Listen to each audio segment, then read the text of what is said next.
This special yogurt changed my life, and I'm gonna show you how to make it. This is a yogurt made with specific bacterial strains that are not actually any of the strains found in conventional yogurt. That means you cannot buy this stuff in the grocery store. These yogurt strains have shown benefits in animal and human studies, such as increased skin collagen, we all want that, thicker hair, increased oxytocin, increased bone density, fat loss, reduced inflammation, and more.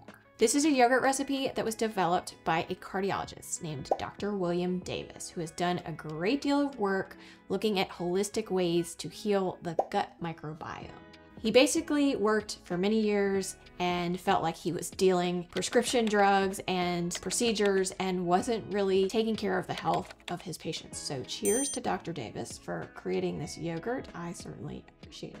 Now, before I go any further, I will just say that you are introducing bacterial strains into your body, and you never know what studies will show in the future. However, current research seems to show favorable outcomes, and we also have had many of these strains in our bodies for years, even in breast milk. But many we've started to lose due to the overuse of antibiotics, the excessive consumption of ultra-processed foods, etc., etc. So if you're still on board, I'll tell you more. The specific yogurt is called SIBO yogurt because it can treat SIBO, small intestinal bacterial overgrowth. Excessive bacteria in the small intestine, that's what that is. Think bloating, abdominal pain, fatigue, food intolerances, etc. Most other probiotics colonize the large intestine, but some of the strains specifically chosen for this yogurt colonize the small intestine, which is where SIBO occurs. But I've never had SIBO, or at least I wasn't formally diagnosed with it, so why did I make this yogurt? It's good for other conditions as well, especially those where the gut microbiome has been disrupted, as in my case with rosacea.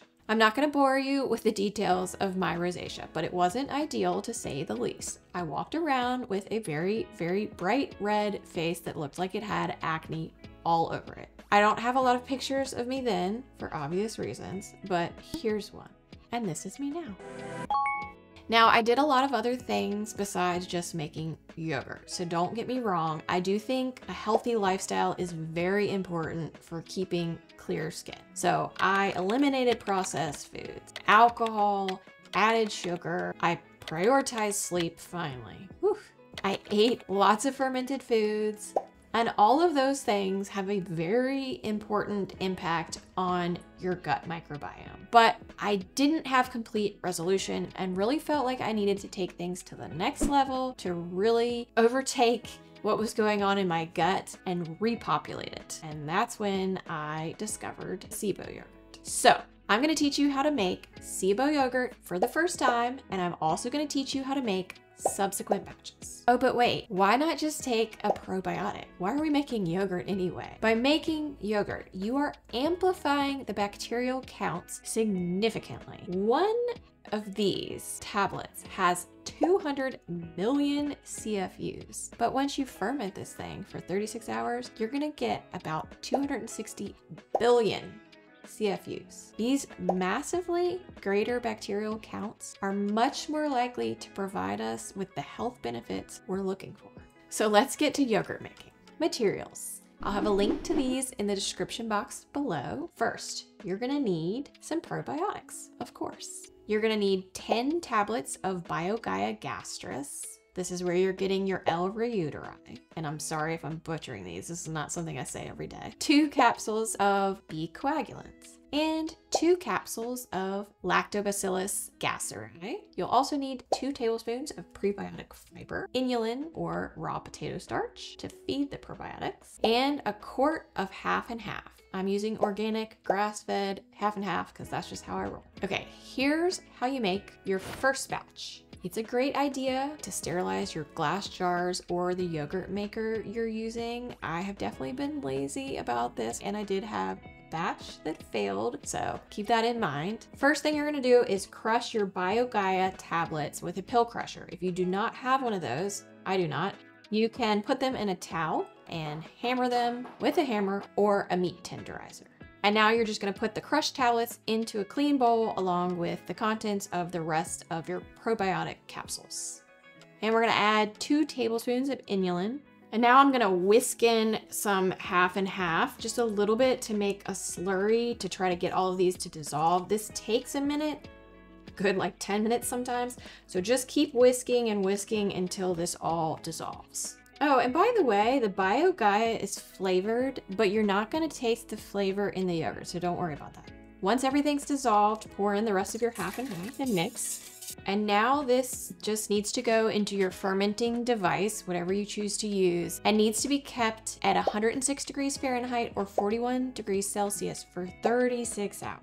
I'm using my Instant Pot today to make my yogurt, but an Instant Pot is made for conventional yogurt, which means it's gonna keep your yogurt around 110 degrees Fahrenheit or 43 degrees Celsius, which is too hot and is gonna kill the bacteria that we're trying to grow today at only 106 degrees Fahrenheit or 41 degrees Celsius. So my workaround is this. Instead of using the pot to put my milk directly in, I put my milk in the jars and then put the jars in there. And just by not having that direct contact with this, it's able to keep it at the 106 degrees Fahrenheit or 41 degrees Celsius temperature. Now the yogurt is back there and it's gonna ferment away for 36 hours. No more, no less. This is because in the last few hours of fermentation, there's a large jump in the number of microbes. And conversely, if you ferment it longer, microbial death occurs. So just keep it to 36 hours. And another good thing about the lengthy fermentation time is that those that are lactose intolerant can usually handle this yogurt. And this is because the prolonged fermentation significantly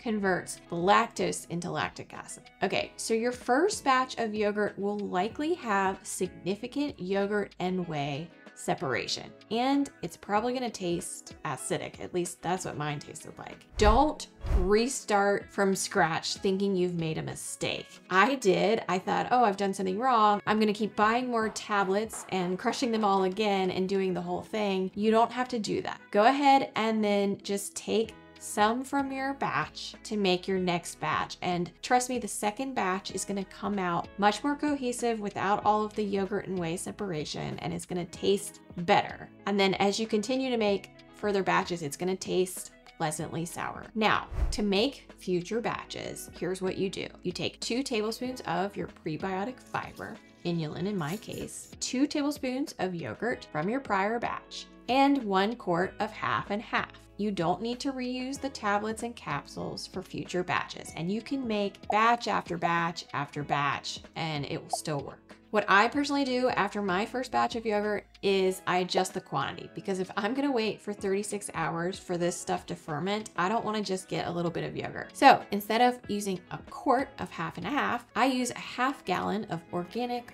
ultra pasteurized whole milk. I make a slurry with 4 tablespoons of inulin. Then I add the rest of the milk and a half cup of yogurt from my prior batch, mix it all together, and then ferment at 106 degrees Fahrenheit or 41 degrees Celsius for 36 hours. And this is how it turns out.